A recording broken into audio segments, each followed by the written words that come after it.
So you want to cruise to Alaska, but you don't know what cruise line to go with. Do you choose Royal Caribbean or do you choose Disney? Well, we've sailed both and we know which one's better. And why?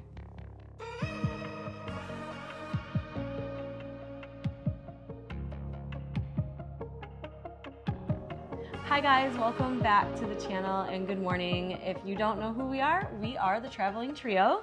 I'm Corey. And I'm Leanne. And our third is working today. So he is not here with us. Yeah. But we do mostly cruise travel and we live in Disney's backyard. So we do a lot of Disney, we do a lot of Royal Caribbean, we cruise. That's our biggest thing. Yeah, so if you like this kind of content, definitely consider subscribing, liking this video, and hopefully coming out with more. Yeah. Okay, so what you're here for. We have cruised to Alaska twice in the past 3 years. We chose Royal Caribbean and we chose Disney. We are avid Disney fans, but is Disney the better cruise line to go to Alaska with? Ooh, we'll tell you some insider tips and knowledge so you can make the best decision for your family. All right, so we're gonna start with onboard activities between both ships. So this is gonna be Royal Caribbean first. Let's talk a little bit about what they have to offer. Oh, Royal Caribbean has a ton to do indoors on their ships and outdoors. Alaska weather is not always terrible. So we've had the experience of going on the flow rider, climbing the rock wall, indoor skydiving, bumper cars, laser tag. What else? North Star on the Quantum class. Yes. North Star. There's the sports complex where they have the foosball tables and the ping pong tables, and I think there's even arcade games in there as well. There is, let's see, I think you covered all the other ones. And roller skating if you're allowed to do that on your sea day. It can get a little rough in Alaska. It can, yeah, definitely. So what does Disney have on board? So onboard activities for Disney, and we're kind of excluding a lot of the stuff that both ships have, but exclusively you have the character interactions. So whether it's on Glacier Day or throughout the ship, you're gonna have the characters that you can take pictures with. And I guess that's almost pretty much it. Like they obviously have the trivia and the bingo and but things. Both ships have that, so that's nothing special. Exactly. So we're just kind of exclusively mentioning that you will not have characters on Royal Caribbean's cruise. So I think when it comes to finding things to do during sea days, Royal Caribbean takes the cake on this one. I would agree with that. There was far more things to do and see when you were at sea than there were on Disney. I felt with Disney, we were a little bit bored on sea days. Yeah. I mean, there's always like the drawing classes or the towel animal, or, like if you want to do the drink, because they always have make a drink or trivia, anything like that. But both ships have that, so you will not be lacking if you choose either option, if that's what you love to do. Yep. But as far as actual physical fun activities, Royal Caribbean just has more to offer. I would agree with that, 100%. All right. We are going to next talk about ship spaces. So within Royal Caribbean, one of our favorite was the solarium, and this is available on the Quantum class. It's not air conditioned, but it is temperature controlled. So in Alaska, when everyone is freezing outside, you can be within the solarium and be warm and enjoy. They have pools, they have hot tubs, they have loungers, you can take naps. I really love that space. I think it's one of my favorites. It's at the front of the ship, so there's great windows. Great viewing, yeah. Yes. While you're going through the fjord. Yeah, it's wonderful. The only caveat is it is 18 and over. Yep. So be aware of that, but it is a beautiful space. Yep. And then in the middle of the ship, they have the indoor family pool and hot tubs. So that's another place for, obviously pools and hot tubs, but this time you can have all of the kids there. So that is not 18 and over. It's a great space. It's huge. I found it. It's huge. Yeah. It's heated and there's a retractable roof. So if it's nice enough out, they can pull the roof back and it's open. If it's cold, they'll put the roof on. Yeah. I have never seen it open when we were on our cruise, but I know that they can do that. It was open on Odyssey. Oh. Yeah. There you go. So. And then I think also the outdoor heated pools on Royal Caribbean. So after the ship, they actually have another pool. That one's heated, but it's outdoors. So if you really want to go outside, you can definitely go and still enjoy a pool outdoors. So. Yes. And they also have the 270 space at the after the ship, which is also indoors, also fully like full up and down windows, and it's called 270 because it has 270-degree views of the back of the ship. Yeah. So there's a lot of opportunities to view the outside world, but staying inside and warm. Yeah, that's another great space. Yeah. So let's talk about Disney. So Disney has pools as well. They have the adult area, which on the classic ships that do go to Alaska, their adult areas are the best in the fleet. They're outside. Yep. So yes, we did swim while we were on this last Alaskan. You swam. I did not swim. There's no way. Hot tub. I did hot tub. We did hot tubs. We swam. The pool is heated, so it's nice. And there were kids in the kid pool because there is also a kid pool and a water slide. Yeah. So there were kids in it from time to time, but not as utilized. The problem we felt with Disney is that there's no really good place on decks to view everything unless you were outside. You can be outside. Or unless you're concierge. Or unless you're concierge.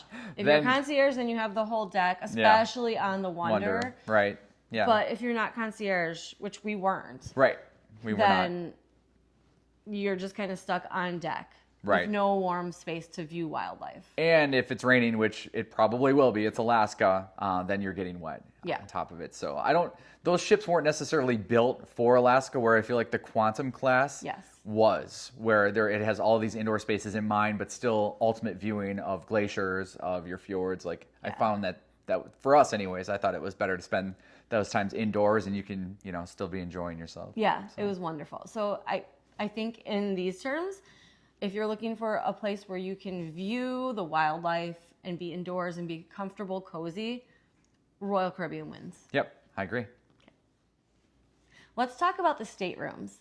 So we sailed in the same type of stateroom for both of these cruises. So we have a really good comparison.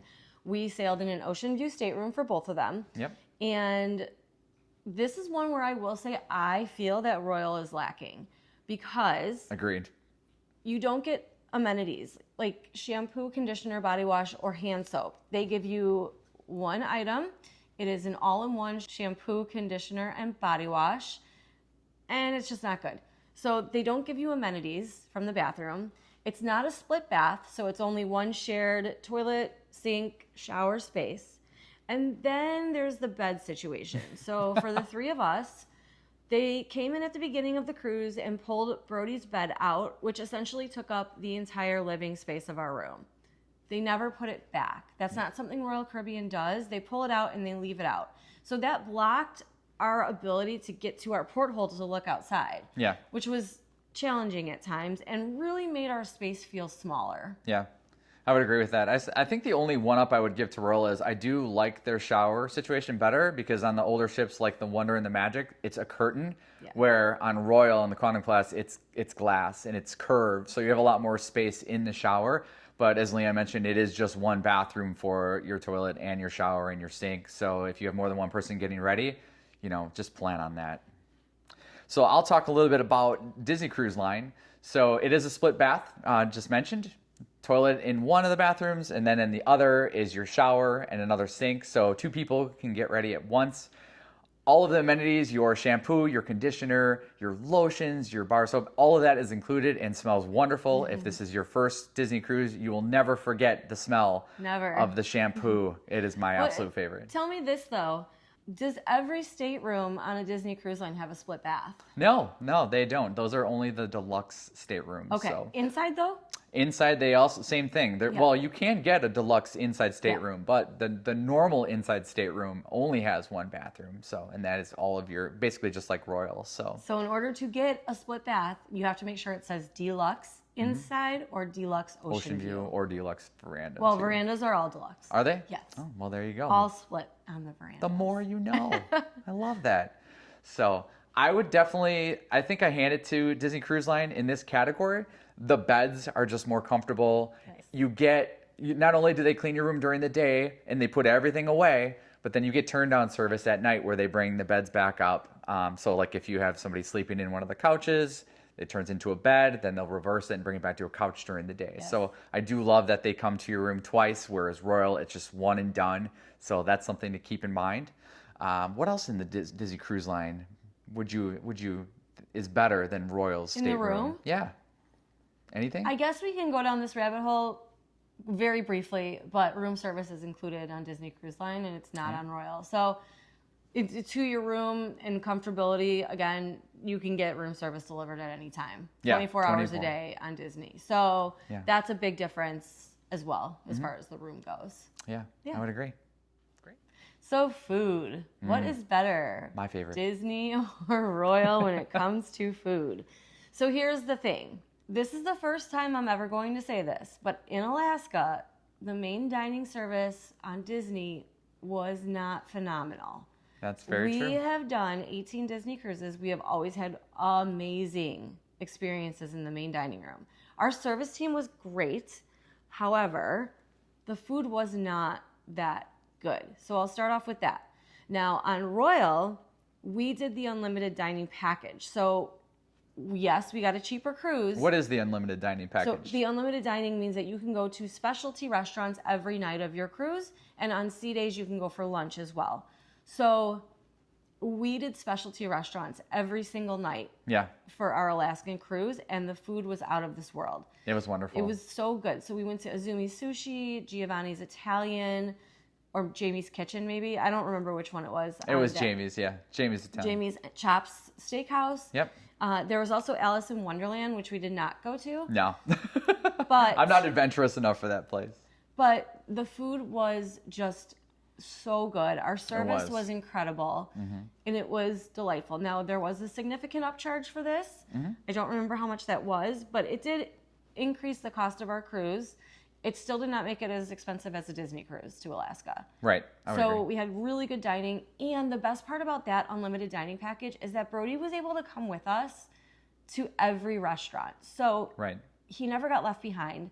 We ate specialty every night, and he was always with us. Now, when we found out that the food wasn't great on our Alaskan sailing, Brody sometimes decided, I would rather have room service tonight. For Disney. Room. Yeah. For Disney, yeah. And what did we do almost every single night? Almost every night. So we ended up eating, Palo has a separate bar area where you can order like light hors d'oeuvres and stuff like that. And we would order a pizza, and we'd have a couple of cocktails.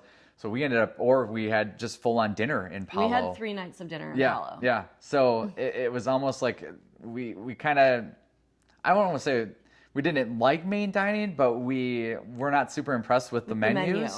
Yeah. So we ended up just kind of doing Palo. But again, that's 18 and over, so Brody wasn't able to join us for that. So he would order room service, or we would get him food ahead of time. So it's kind of a trade-off there. So we were able to pivot. But it's kind of a trade-off on if you like the main dining menus that they have during the Alaskan. Yeah, and so I'll say that I had a better time dining on Royal Caribbean. I did too. For Alaska. For Alaska, yes, definitely. But main dining for Royal Caribbean, though, no, yeah. It's so funny. Last night I was wearing this hat, and we actually caught the attention of somebody that used to be on the marketing team for DCL. Yep. And she helped design this hat. She was like, "You're wearing my hat." You're wearing my hat. I was shocked by that. And then there was another couple that had just got off of Utopia, and they were like, "Oh, it's so bad. You're gonna hate it." And the food's so bad. The food's so bad. Bring your own salt and spices. Bring your own spice. But I've never heard anybody say that before. We already know that Royal Caribbean puts out a good product if you pay for it. Yeah. So we already did unlimited dining for our next cruise coming up. And so we're going to specialty. I'm not worried about it at all. We haven't even announced what we're doing. Oh. Yeah, you kind of let in there. Should we announce now, or should we wait till the end? It doesn't matter. We're going on Utopia of the Seas next. Yes. That's our next adventure. In a couple weeks here, we'll be leaving for Utopia of the Seas. Yes. We're giving Royal another shot. We have had 2 cruises on Royal and 17 or 18 on Disney. Yeah.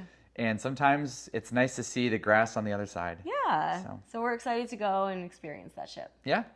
So next we're going to talk about the cruise port. So when you embark on the ship, this is the port that you're leaving from.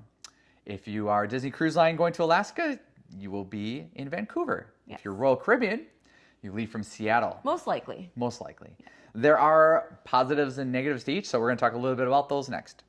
So Royal Caribbean, Seattle, no international travel if you already live in the United States, which is phenomenal. So you don't have to, and at least the flights that we had through Alaskan, you still went through Seattle and then you had to hop, skip, and a jump over to Vancouver. So we could just get direct flights into Seattle, which I thought was super convenient. The flights are cheaper than having to go to Vancouver. Vancouver flights from the U.S. are expensive. Yeah, they are. So definitely. that was pricey. Mm-hmm. I felt like the hotels were more affordable in Seattle, yes. than Vancouver. For sure. Unless you got that Pan-Pacific money. You're going to edit that out, aren't you? No. Okay. No, I mean, yes, the Pan Pacific, while it was a good view of the Disney Wonder, I did not think it was worth what it cost to stay there. It was very expensive. So, and that was our experience with almost every hotel in that area. It was very, very pricey in Vancouver. Very pricey. We stayed at a gorgeous hotel in Seattle, and it was not that expensive. So, yeah, it was a corner suite. It was beautiful. Yeah.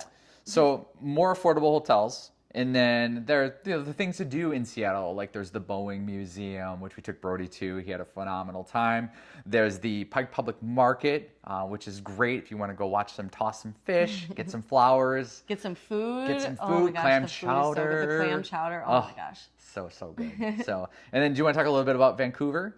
Yeah, Vancouver is beautiful, and there is a lot to do there. There's that bike trail that goes around Vancouver Island. Mm-hmm. So there's a lot to do.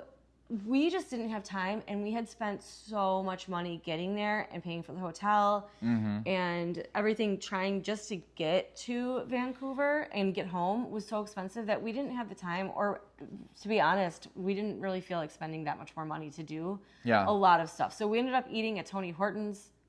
No. He stopped doing P90X. Now he has his own fast food chain. Tim Hortons. We ate at Tim Hortons for dinner. Yeah. Or for lunch or something. No, we did go to a nice dinner. For breakfast, yeah. But it was just expensive. Everything was expensive. Yeah, and the Pan Pacific, this might be a hot take for some. I didn't think it was worth the money. I didn't either. They do offer luggage transfer, which is nice, from the hotel directly on the ship. So does the Fairmont across the street, though. Right, and both of those hotels are very nice, but also very expensive. If I could do it all over again, I just wouldn't leave out of Vancouver again. Yeah. It just, to me, it was just so much of a hassle and so much of a cost. I'd rather just leave from Seattle and save the money. To get from the airport to oh my gosh, that's the right. port to the cruise, from the airport to the cruise port was an hour. So it's a pretty long drive. Yeah, it was a very expensive Uber. Very expensive Uber for sure. So, yeah. All right. Yeah. So overall, what would you choose if you had to do it again?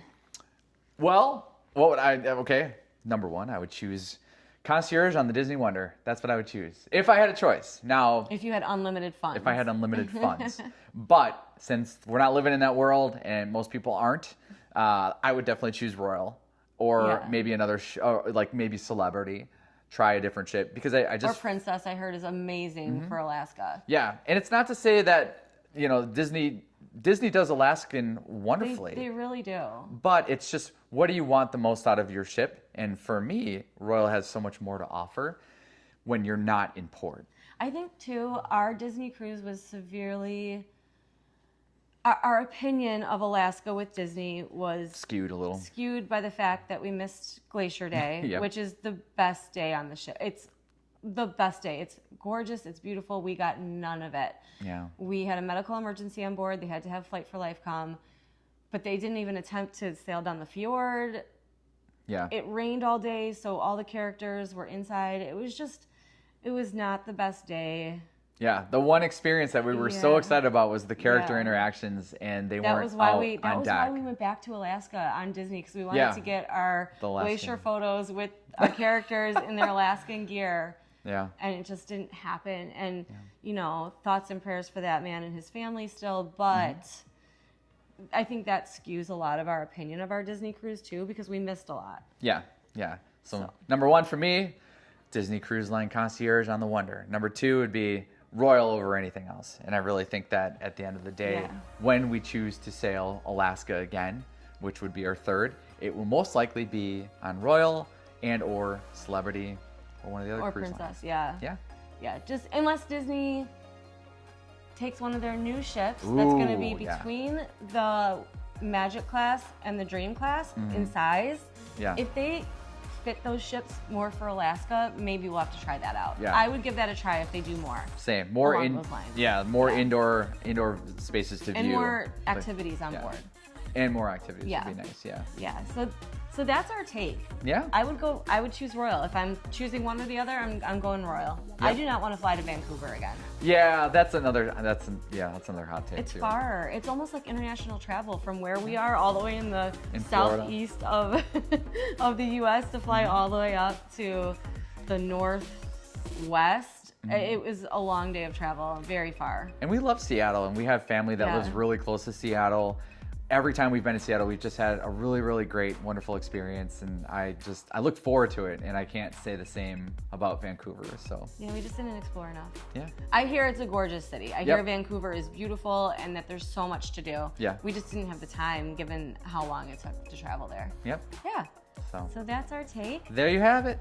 Again, we are the Traveling Trio, and we will be coming at you in the next few weeks with some Royal Caribbean content on Utopia of the Seas. I'm so excited for that. And if you're not a Royal fan, we are going on the Disney Destiny in October. And a few more Dream Cruises. Dream Cruise back to back next year. Yeah, in 2027. I cannot wait. So a lot of cruises on the books already. I'm super excited. If we could cruise every weekend, I would. Yeah, we definitely would. Hey, maybe this next Royal trip will skew our view of Royal. Yeah. Thank you guys so much. Remember, if you liked this video, go ahead and hit that like button. Subscribe to us if you're not already. Turn that notification bell on so you know when we come out with new videos. Follow us on Instagram. Yeah. Dan's gonna post a link somewhere here. Or here. All right, guys, we'll see you in the next one. Thanks for watching. Bye. Bye.